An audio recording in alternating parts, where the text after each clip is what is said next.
Hello friends, स्वागत है आपका अपना चैनल परफेक्ट साइंस पर। अगर आप हमारे चैनल पर नए हैं तो पहले पूरा वॉच कीजिए, तब सब्सक्राइब कीजिए और अपने दोस्तों को भी शेयर कीजिए। तो शुरू करते हैं आज का session. Good morning, Ram Ram, जय श्री कृष्णा। जैसा कि मैं क्लास 7 का चैप्टर फर्स्ट लेकर के आ गया हूँ। पहला चैप्टर है nutrition in plant. Nutrition in plant. Nutrition मतलब पोषण। न्यूट्रिशन मतलब पोषण। पोषण कैसे होता है?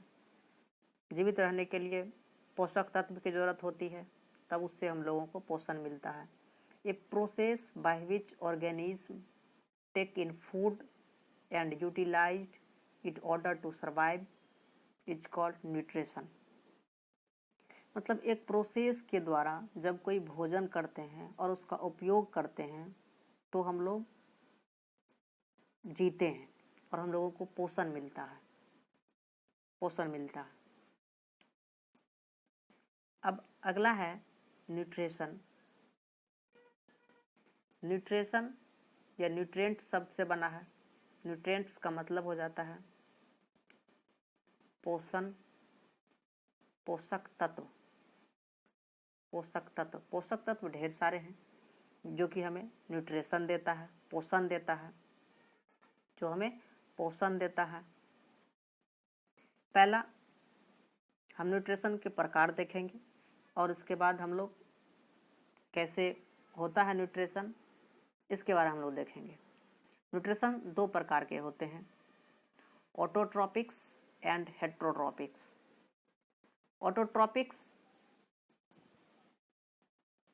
ऑटोट्रॉपिक्स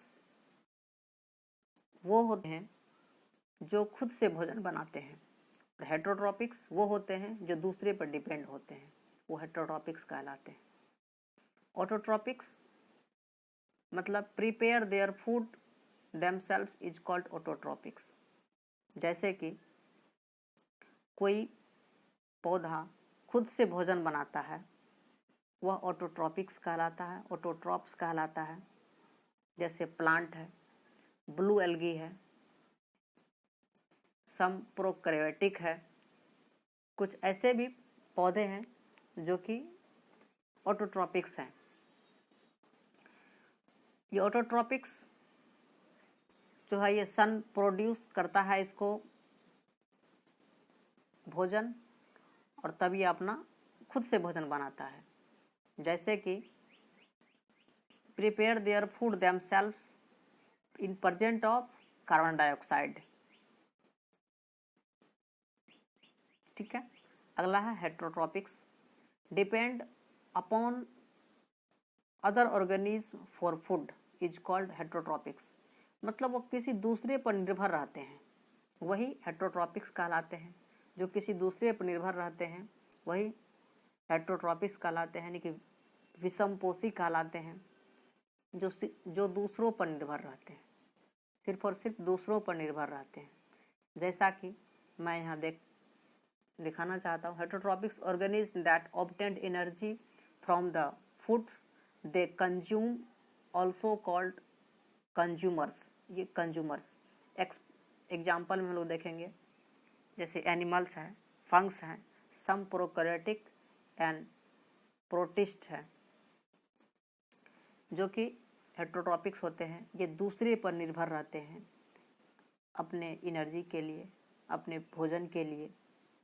ये दूसरे से भोजन कंज्यूम करते हैं, लेते हैं। अगला है हमारा, ये इसके प्रकार हैं। पहला है इंसेक्टिवोरस प्लांट। इंसेक्टिवोरस से ही नाम से ही पता चल गया होगा। इंसेक्टिवोरस मतलब इंसेक्ट मतलब होता है कीड़े मकोड़े, और वोरस मतलब होता है उनको भक्षी करने वाला, खाने वाला। तो जो पौधे यानी कि कीड़े का भक्षण करते हैं वही इंसेक्टिवोरस कहलाते हैं। इसे कीटभक्षी पौधा इनको बोलेंगे, कीटभक्षी प्लांट इसको कहेंगे। Depends on insect for food. यह सिर्फ और सिर्फ किसी इंसेक्ट पर निर्भर रहते हैं। ये चूहे मेढक को खाते हैं और ये इसका आकार जो होता है, ये हम लोग इसको दिखाना चाहते हैं।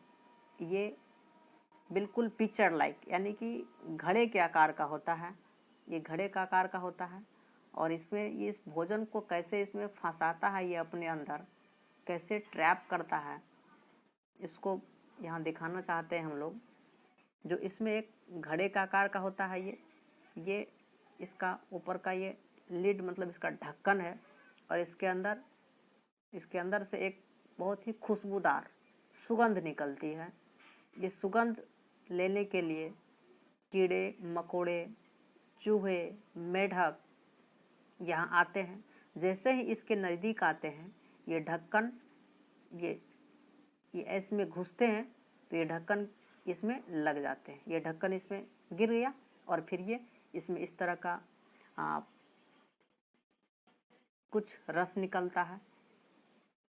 ये कुछ रस को ये सीक्रेट करता है, जिसके कारण वो कीड़े मर जाते हैं और वो फिर अपना भोजन बना लेते हैं।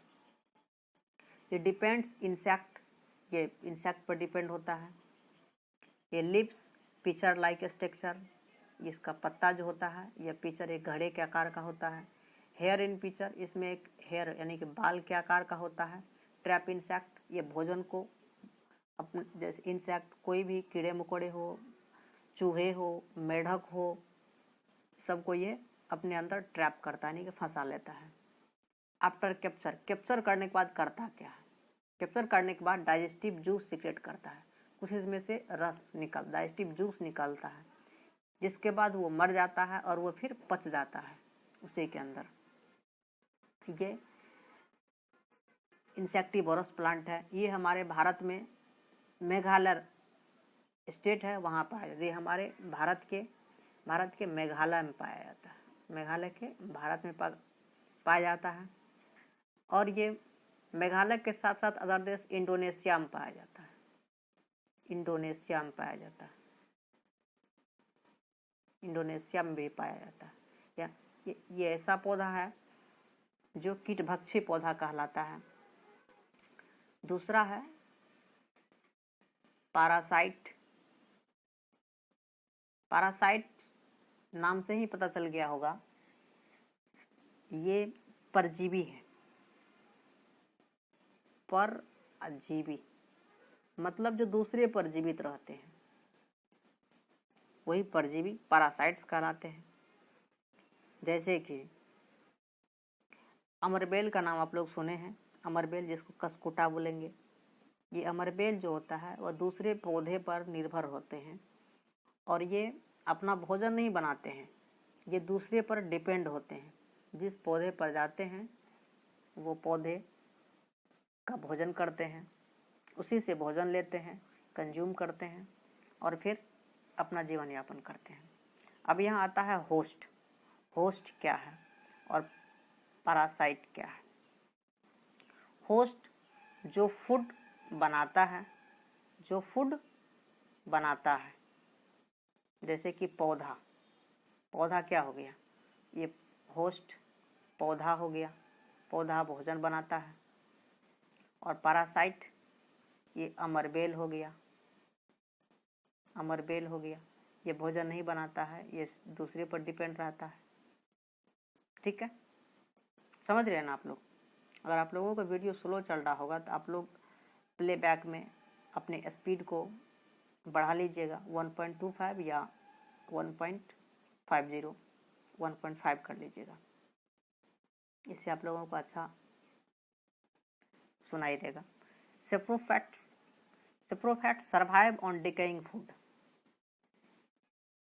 ये जो है ये मृतपोषी है। मृतपोषी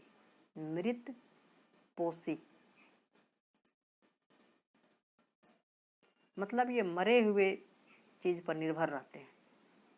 जैसे आप लोग मशरूम का नाम सुने होंगे। मशरूम जो होता है डेड एंड डिकेइंग फूड, ये मरे हुए स्थान पर पे उगते हैं और ये खेतों में ये नहीं, ये मशरूम्स जो हैं ये ग्रोइंग डिकेइंग मटेरियल्स, मतलब मरे सड़े गले हुए चीज़ों पे आकर के ये उगते हैं। तो ये सेप्रोफाइट्स का सर्वाइव ऑन डिकेइंग फूड। ये प्रोसेस इसका होता है, ये कैसे प्रोसेस होता है इसके बारे में हम लोग देखेंगे। ये secret digestive juice on dead matters, यानी कि एक ऐसा जूस सीक्रेट करते हैं, एक ऐसा जूस निकालते हैं डेड मैटर से, जो जूस कन्वर्ट करते हैं मैटर इनटू सॉल्यूशन। उस मैटर को किसमें सॉल्यूशन में कन्वर्ट करते हैं। और तीसरा पॉइंट इनका जो होता है, nutrients are absorb from solution. ये न्यूट्रिएंट्स जो हैं, ये न्यूट्रिएंट्स पोषक तत्व जो हैं ये एब्जॉर्ब करते हैं सॉल्यूशन में। इसका हम लोग देख लीजिए, मशरूम्स है एग्जाम्पल। अब इसका अगला है सिम्बायोटिक। सिम्बायोटिक या सिम्बायोसिस एक ही नाम है, जो कि ये अलग अलग नाम सुनने में लगता है लेकिन एक ही जैसे है, सिम्बायोटिक या सिम्बायोसिस। सिम्बायोसिस रिलेशनशिप बोले या सिम्बायोटिक बोले, ये एक ही जैसे कि सहजीवी। सहजीवी मतलब ये जो है ये सिम्बायोटिक रिलेशनशिप, ये live together, share and shelter nutrients. ये एक साथ रहते हैं और ये शेयर करते हैं कौन सा, अपना स्थान, अपना पोषण। जैसे कि एल्गी की बात करें, फंगी की बात करें, तो ये प्रोवाइड फूड टू फंग्स। ये फूड को ये प्रोवाइड करता है फूड फंग्स को। अब fungus provide shelter, water and minerals. और ये फंग्स जो है ये प्रोवाइड करता है शेल्टर, मतलब जगह देता है, पानी देता है, और उसको मिनरल्स, खनिज लवण देता है जीने के लिए। जैसा कि हम बात करें, आप लोग ब्रेड देखे होंगे। ब्रेड को अगर कुछ दिनों तक खुला छोड़ देते हैं तो उस पर फफूंदी टाइप का आ जाता है, फफूंदी टाइप का आ जाता है। तो ये क्या होता है, तो ये जैसे कि हम बात करें एल्गी की बात करें, तो ये प्रोवाइड फूड टू फंग्स। ये फंग्स को क्या करेगा, प्रोवाइड भोजन देगा। और फंगी क्या करेगा, फंगी इसको जगह यानी कि शरण देगा, जगह देगा रहने के लिए, इसको पानी देगा, और ये मिनरल यानी कि खनिज लवण देगा। तभी तो जीवित रहेगा। कोई भी चीज जीवित रहने के लिए उसको जगह चाहिए, पानी चाहिए और खनिज लवण चाहिए। तीनों चीज को मिल रहा है किससे, फंग्स दे रहा है। फंग्स दे रहा है एल्गी को, फंग्स दे रहा है एल्गी को। और एल्गी क्या दे रहा है इसको, एल्गी दे रहा है फूड दे रहा है फंग को। और provide shelter and water and minerals, ये एल्गी को दे रहा है और एल्गी इसको भोजन दे रहा है।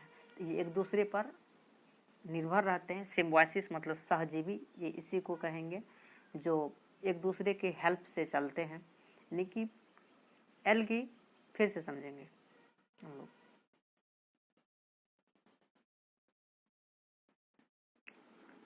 प्रोवाइड फूड टू फंग्स, ये फंग को भोजन देता है और भोजन इसको जगह देता है, एल्गी को पानी देता है और खनिज लवण देता है।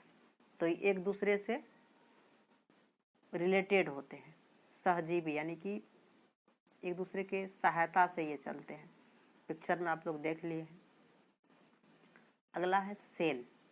सेल के बारे में हम लोग देखते हैं, सेल क्या है। सेल में हम लोग देखते हैं ये न्यूक्लियस यानी कि केंद्रक की बात करेंगे, न्यूक्लियस यानी कि केंद्रक की बात करेंगे। ये सेल जो है यह यूनी यानी कि टीनी यूनिट्स, एक छोटा सा इसमें ये ब्लैक कलर का जो दिखाई दे रहा है ये न्यूक्लियस है, यानी कि केंद्रक है इसमें। और ये जो आप लोग को दिखाई दे रहा है ये tiny like boundary, enclose tiny like boundary, the cell enclosed by tiny like boundary is called cell membranes, यानी कि बहुत ही पतला आकार का, पतला जो कि इस बॉन्डेड होता है, घिरा हुआ होता है धागेनुमा आकार से, वही सेल मेम्ब्रेन्स कहलाता है। और आगे है इसका सेल मेम्ब्रेन्स। सेल मेम्ब्रेन्स के बारे में अगर हम देखेंगे, सेल मेम्ब्रेन्स वही है जो कि इनक्लोज होता है बाय थिन ऑर्डर, बहुत ही पतले ऑर्डर में और घिरे हुए होते हैं, वही सेल मेम्ब्रेन्स कहलाते हैं, सेल मेम्ब्रेन्स कहलाते हैं। आगे आता है साइटोप्लाज्म। साइटोप्लाज्म क्या है, यानी कि इसको कोशिका द्रव कहते हैं, कोशिका द्रव, हिंदी में कोशिका द्रव, कोशिका द्रव बोलेंगे। ये इसमें ये टिनी लाइक पार्टिकल्स जो हम लोग देख रहे हैं, ये टिनी like spherical located into टिनी like particles, यही साइटोप्लाज्म कहलाता है, कोशिका द्रव कहलाता है, साइटोप्लाज्म कोशिका द्रव कहलाता है। ठीक है, ये सेल के 3 अंश हैं, न्यूक्लियस, साइटोप्लाज्म और सेल मेम्ब्रेन्स। न्यूक्लियस के बारे में समझ गए, लोकेटेड इनटू स्फेरिकल स्ट्रक्चर, जो स्फेरिकल यानी कि गोलाकार दिखाई देता है वो क्या है, सेल है। ठीक है, साइटोप्लाज्म पतला आकार, धागेनुमा, जो बाउंड्री होते हैं, बॉन्डेड होते हैं, घिरे हुए होते हैं, यही सेल मेम्ब्रेन्स कहलाते हैं, यही सेल मेम्ब्रेन्स कहलाते हैं। और